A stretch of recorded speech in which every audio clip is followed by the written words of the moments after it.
If I was going with a bunch of young men and women on a bus and we drove by a beautiful mansion, it's just a gorgeous house on top of a hill, just an absolutely beautiful, stunning house.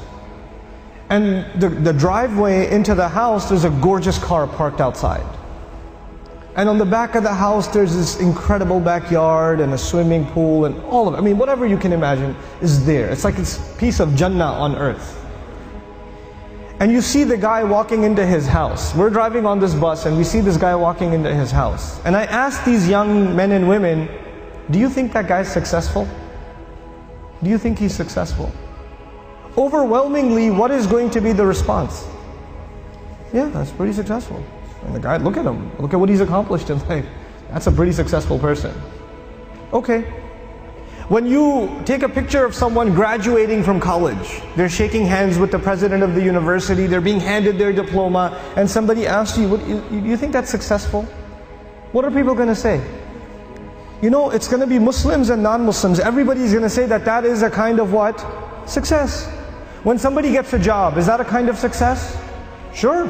We congratulate people when they get a job. When somebody buys a house, when somebody starts a business, when somebody gets a new car, when somebody gets married, when people accomplish things in life, then we celebrate them because these are different kinds of small and big successes. Isn't that true?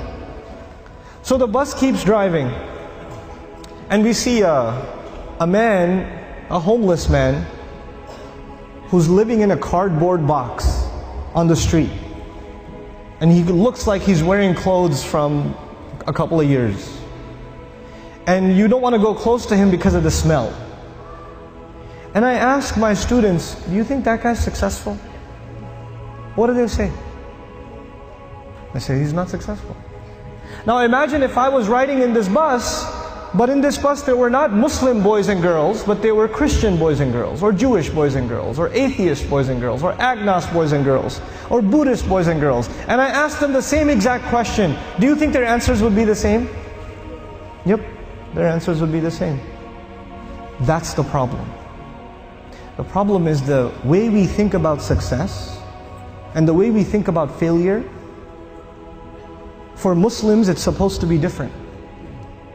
All human beings can see it a certain way, that's fine. They have the apparent view of success and failure. But us, Muslims, Allah has given us clearer glasses.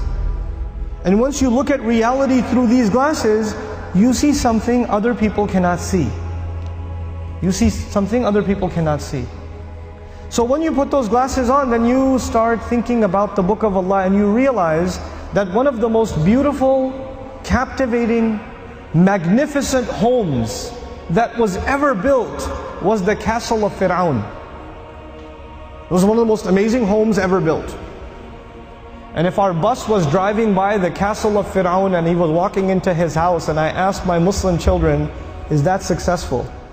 Is that guy successful? What would their answer be? Fir'aun is not successful. He's one of the worst losers in all of human history. Isn't that the case? What was the second kind of person we ran into? There was one guy walking into a mansion. What was the other guy? It was a homeless guy. Okay. Ibrahim alayhi salam was kicked out of his house. He was told to leave the house. So he's homeless. Well, was he successful? He was. Actually, he's one of the most successful human beings that ever lived.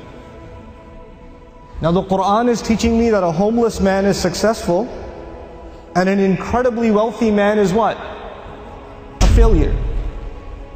You know what the Quran is teaching me? The Quran is teaching me that success has nothing to do with wealth. And failure has nothing to do with poverty. Success and failure are different concepts for us than they are for everybody else.